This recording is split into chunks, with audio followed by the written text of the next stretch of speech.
बीड लोकसभा निवडणुकीचा प्रचार अंतिम टप्प्यात आलेला आहे आणि अशामध्येच उमेदवार मतदारांपर्यंत पोहोचण्याकरता वेगवेगळे फंडे आजमावताना दिसतात।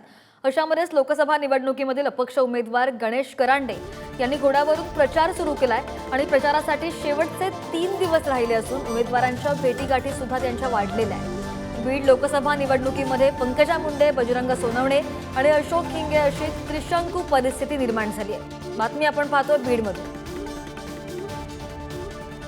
आपल्या सोबत गणेश करांडे आहेत, ज्यांनी चक्क घोड्यावर बसून प्रचार केलाय, मतदारांना मतदान करण्याचं आवाहन केलंय। आपण जाणून घ्या नेमकं यामागचं काय कारण आहे, काय सांगाल? साहेब, पेट्रोलची प्रचंड दरवाढ झालेली आहे आणि प्रचार करण्यासाठी माझ्याकडे पैसेच नाही आहेत।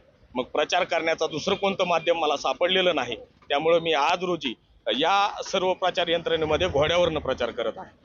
नक्कीच बीडमध्ये कुठेतरी विकासाचे मुद्दे मागे पडताना दिसत आहेत, वेगळ्याच भावनिक मुद्द्यांवर, जातीपातीच्या मुद्द्यांवर प्रचार होताना दिसत आहेत।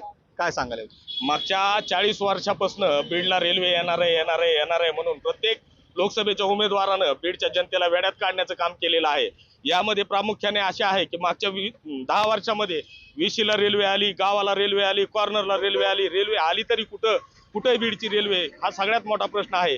येथील सुशिक्षित बेरोजगारांचा प्रश्न मोठा आहे, महागाईचा प्रश्न मोठा आहे। म्हणजे सर्वसामान्याला आज जगणं बेहाल झालेलं आहे, इतकी महागाई वाढलेली आहे। आणि हे दोन्ही उमेदवारांनी हे जे सध्याचं निवडणूक आहे ही निवडणूक कंप्लीट जातीवर आणून ठेवलेली आहे। जसं ओबीसी वर्सेस मराठा अशा प्रकारचे या सगळ्या प्रचार यंत्रणेमध्ये दिसून येत आहे। उदय नागरगोजे, पुढारी न्यूज, बीड। महत्त्वाची अपडेट आपण पाहतोय। बीडमध्ये अपक्ष उमेदवाराचा घोड्यावरून प्रचार पाहायला मिळालाय। बातमी आपण पाहतोय बीडमधून।